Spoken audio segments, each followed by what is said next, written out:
જય શ્રી કૃષ્ણ. નમસ્કાર મિત્રો, મારી યુટ્યુબ ચેનલ જાની જીગર ઓફિશિયલની અંદર આપ સર્વનું ફરીથી હાર્દિક સ્વાગત છે.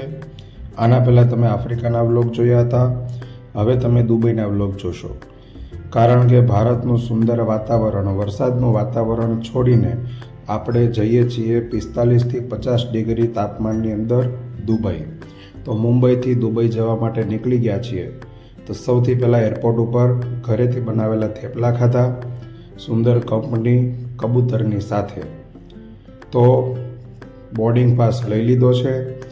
ડ્યુટી ફ્રીની અંદર આપણે આટા મારતા મારતા આપણી ફ્લાઇટ સુધી જઈશું.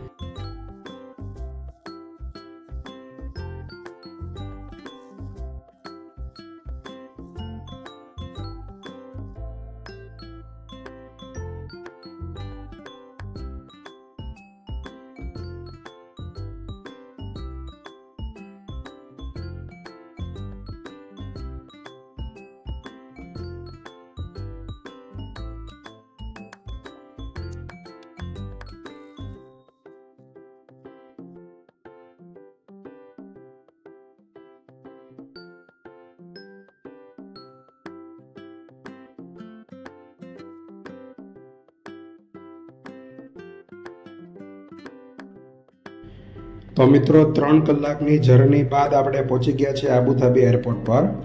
તો એરપોર્ટ પરથી નીકળ્યા બાદ ગાડીમાં બેઠા બાદ અહીંયા આબુધાબીમાં ફેમસ મસ્જિદ છે શેખ ઝાયદ મસ્જિદ, તે પણ આપણને રસ્તામાં જોવા મળી. અને આબુધાબીના આપણે દ્રશ્ય જોતા જોતા ફાઇનલી આપણી હોટલ પર આપણે પહોંચી ગયા.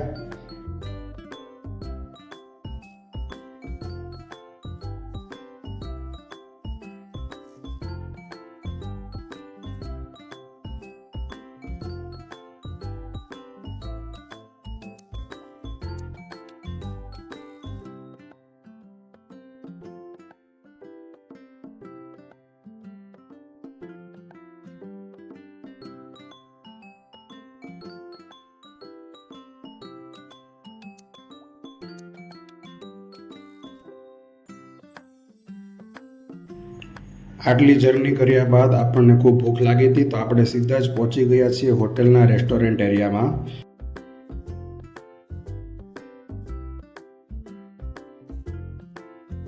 જય શ્રી કૃષ્ણ. નમસ્કાર મિત્રો. તો આજે આપણે આવી ગયા છીએ આબુધાબીની ધરતી ઉપર. તો સવારે નવસારીથી ઇન્ડિયાથી ગુજરાતથી નીકળ્યા હતા અને આબુધાબીની ફ્લાઇટ પકડીને આપણે આવી ગયા છીએ આબુધાબી. અત્યારે ગુજરાતની અંદર, ઇન્ડિયાની અંદર ખૂબ સુંદર વાતાવરણ છે. ચોમાસાનું વાતાવરણ છે, બહુ મસ્ત વરસાદનું વાતાવરણ છે. પણ એ મૂકીને અત્યારે આપણે આવી ગયા છીએ અહીંયા 42 ડિગ્રી ગરમીમાં. આજનું વાતાવરણ અહીંયા, આજનું વેધર અહીંયા 42 ડિગ્રી તાપમાન હતું, ટેમ્પરેચર. મજાનું ડિનર આપણે લઈ લીધું છે અને હવે આપણે શાંતિથી આરામથી સૂઈ જઈશું. અને સવારે ઉઠીને આપણે એક પૂજા પતાવવાની છે અને પછી આપણે આબુધાબીની અંદર, દુબઈની અંદર, શારજાની અંદર બધી જગ્યાએ આટા મારીશું. બીજે દિવસે સવારે જોયું કે હોટલની બહાર ખૂબ જ સુંદર નજારો જોવા મળે છે. તો આ દ્રશ્ય જોયું, સવારે બ્રેકફાસ્ટ કર્યો અને જે પૂજાનું કામ હતું એ પતાવવા માટે આપણે નીકળી ગયા.